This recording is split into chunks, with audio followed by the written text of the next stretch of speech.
ಕುರಿತು ನಮ್ಮ ಶಿಕ್ಷಕರೆಲ್ಲರೂ ಇದರಲ್ಲಿ ಭಾಗವಹಿಸಿದ್ದಕ್ಕಾಗಿ ನನಗೆ ತುಂಬಾ ಖುಷಿಯಾಗುತ್ತಿದೆ. ನಾನು ನನ್ನ ಶಿಕ್ಷಕರ ಬಗ್ಗೆ ಮಾತನಾಡಬೇಕೆಂದರೆ, ನನ್ನ ಶಿಕ್ಷಕರು ಒಬ್ಬ ಶಿಕ್ಷಕರು ಸಹ ನನ್ನಿದ್ದಾರೆ ಹಾಗೂ ಅವರು ಒಳ್ಳೆಯ ಶಿಕ್ಷಣವನ್ನು ನೀಡುತ್ತಾರೆ. ಅವರ ಜೊತೆಗೆ ನಾನು ಅವರ ಒಂದು ಭಾಗವಾಗಲು ನಾನು ಇಷ್ಟಪಡುತ್ತೇನೆ.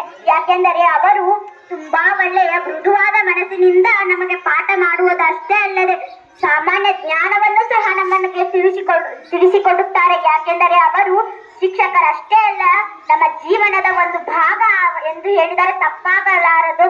ಯಾವುದೇ ಒಂದು ಪಾಠವನ್ನು ಸಹ ಎಷ್ಟು ಚೆನ್ನಾಗಿ ಹೇಳಿಕೊಡುತ್ತಾರೆ ಎಂದರೆ ಅದನ್ನು ಬಾಯಿಂದ ಹೇಳಲು ಸಾಧ್ಯವೇ ಆಗೋದಿಲ್ಲ. ಯಾಕೆಂದರೆ ಅವರು ಅಷ್ಟು ಚೆನ್ನಾಗಿ ಪಾಠ, ನೀತಿ, ವಿನಯ, ಗೌರವವನ್ನು ಯಾವ ರೀತಿ ನೀಡಬೇಕೆಂದೂ ಸಹ ಹೇಳಿಕೊಡುತ್ತಾರೆ. ಅವರು ಶಿಕ್ಷಕರಲ್ಲ, ನನ್ನ ಎರಡನೇ ತಾಯಿ ಎಂದು ಹೇಳಲು ನಾನು ಇಷ್ಟಪಡುತ್ತೇನೆ.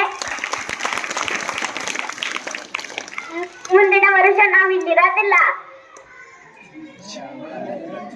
ಕೃಷ್ಣನ್ ಸರ್ ಇವರ ಜನ್ಮದಿನ ಅಂಗವಾಗಿ ಶಿಕ್ಷಕರ ದಿನಾಚರಣೆಯನ್ನು ಆಚರಿಸಲು ಆಗುತ್ತದೆ. ಇಡೀ ಭಾರತದಲ್ಲಿಯೇ ಇಂದು ಎಲ್ಲಾ ಶಿಕ್ಷಕರಿಗೂ ಸಹ ಒಳ್ಳೆಯ ದಿನ. ಯಾಕೆಂದರೆ ಅವರು ತಮ್ಮ ವಿದ್ಯಾರ್ಥಿಗಳಿಂದ ಏನಾದರೂ ಒಂದು ವಿಶೇಷವಾದ ಸಂಗತಿಯನ್ನು ಪಡೆಯುತ್ತಾರೆ. ಅಲ್ಲಿ ಪ್ರತಿಯೊಂದು ಶಾಲೆಯಲ್ಲಿಯೂ ಸಹ ಏನಾದರೂ ಒಂದು ಮಂತ್ರಿಮಂಡಲದಿಂದ ಅವರಿಗೆ ಬಹುಮಾನ ಆಗಲಿ ಆಟವಾಗಲಿ ನೀಡಲು ಸಾಧ್ಯವಾಗುತ್ತದೆ. ಇಂದು ಅದೇ ರೀತಿಯ ಕಾರ್ಯಕ್ರಮವನ್ನು ನಮ್ಮ ಶಾಲೆಯಲ್ಲಿ ಹಮ್ಮಿಕೊಳ್ಳಲಾಗಿದೆ. ನನ್ನ ಶಿಕ್ಷಕರು ಹಾಗೂ ಶಿಕ್ಷಕಿಯರು ಎಲ್ಲರೂ ಸಹ ಒಳ್ಳೆಯ ಮನಸ್ಸಿನಿಂದ ಇರುತ್ತಾರೆ. ಅವರು ತುಂಬಾ ಒಳ್ಳೆಯರು. ತಮ್ಮ ಮಕ್ಕಳನ್ನು ಬಿಟ್ಟು ನಮಗೋಸ್ಕರ ಪಾಠ ಮಾಡಲು ಬಂದು ಅವರ ಮಕ್ಕಳನ್ನು ಮತ್ತು ಎಲ್ಲರೂ ನಮ್ಮ